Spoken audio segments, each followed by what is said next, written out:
Paris से एक अच्छी खबर आ रही है और खबर हमारे राष्ट्रीय खेल हॉकी से जुड़ी हुई आ रही है।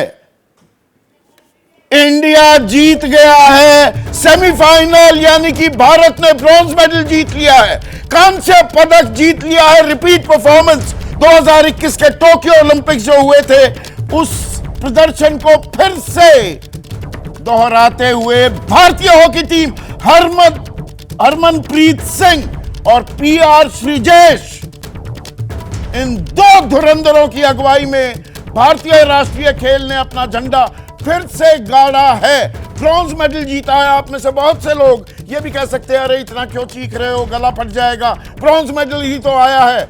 ये ब्रॉन्ज मेडल के मायने समझिए। हमने दुनिया की नंबर 1 टीम बेल्जियम को पटकते हुए हम दिखाई दे रहे थे।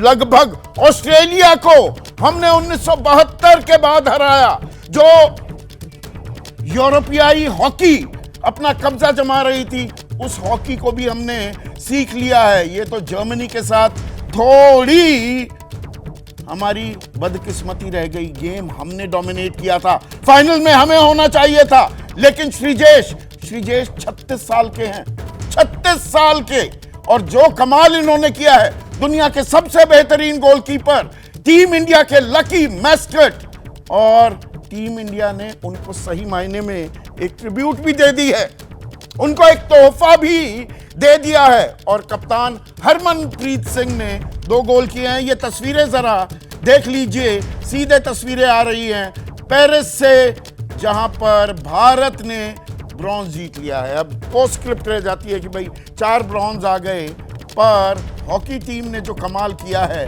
जनरल बिशंबर दयाल आप भी खिलाड़ी रहे हैं अपनी युवा उम्र में। देखिए, हिंदुस्तान में सबसे बड़ी खुशी जब आपका ओलंपिक्स में, हॉकी में ओलंपिक्स में आपको मेडल मिलता है, तो मैं समझता हूं उससे बढ़कर आपको असली खेल तो यही है, क्योंकि बचपन से ये हमारा खेल है, गांव का खेल था, गांव से चलकर ये कहां तक चला गया, इसकी दुनिया भर के पड़ाव इसने बदले। और यहां पर यह समझने की जरूरत है, ये जो राह थी, ये जो पथ था ब्रॉन्ज मेडल तक, इसमें मुश्किलें भी बहुत आई। ये भारत के साथ ना वो जो होता है किस्मत साथ देना, नहीं, किस्मत भी कई बार कांटे बिछा देती है आपकी राह में।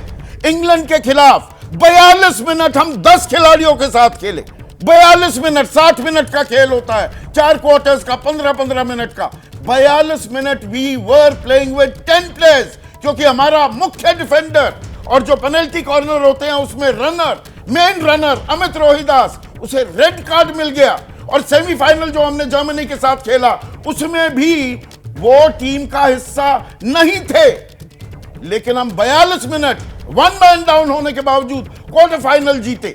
सेमीफाइनल में भी कई बार लक नहीं देता है साथ।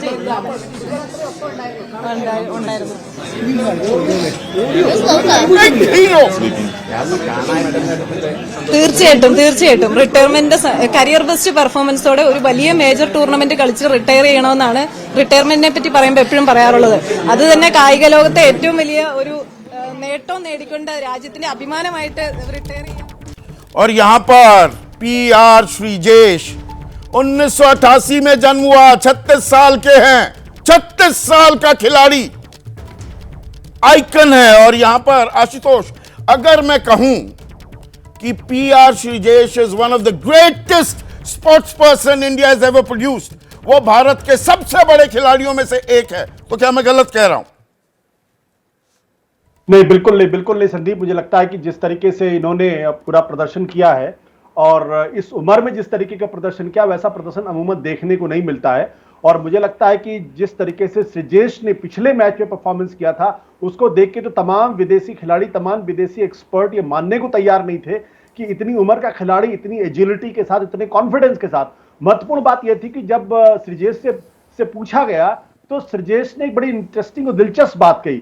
उन्होंने कहा कि जब हमारी टीम का कोई खिलाड़ी या टीम में कुछ कमी दिखाई पड़ती है, तो मैं अक्सर गाली जैसे शब्दों का प्रयोग करता हूं, और उसके बावजूद ही मेरी टीम के खिलाड़ी इस बात को अच्छी तरीके से जानते हैं कि मैंने क्यों ये शब्द कहे थे, और उस बात का बुरा आज नहीं के मानते। मैच में भी बल्कि आशुतोष मेरी बातों आखिरी 3 मिनट में 3 पेनल्टी कॉर्नर्स रोके हैं पीआर श्रीजेश ने, और यहां पर वो 10 आदमियों के साथ जो हमें खेलना पड़ा 42 मिनट क्वार्टर फाइनल, उसके अंदर भी पेनल्टी शूट आउट हुआ और 2 रोके, जिसकी वजह से हम सेमीफाइनल में गए थे। That was also courtesy PR Sreejesh.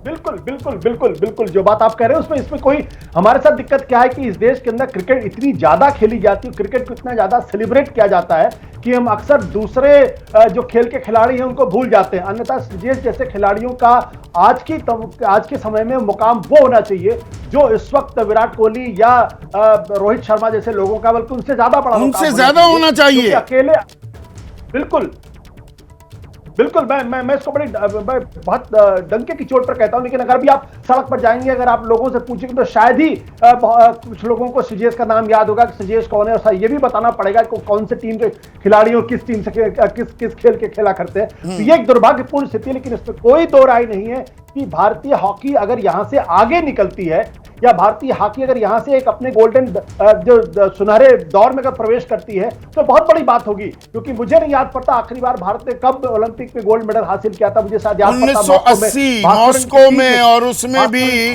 वो कोल्ड वॉर का जो ऐसा सबब था कि आधी टीम तो खेलने ही नहीं आई थी, तो सही मायने में वो हम उसको गोल्ड मेडल कहें भी तो वो आधी अधूरी कहानी है। पर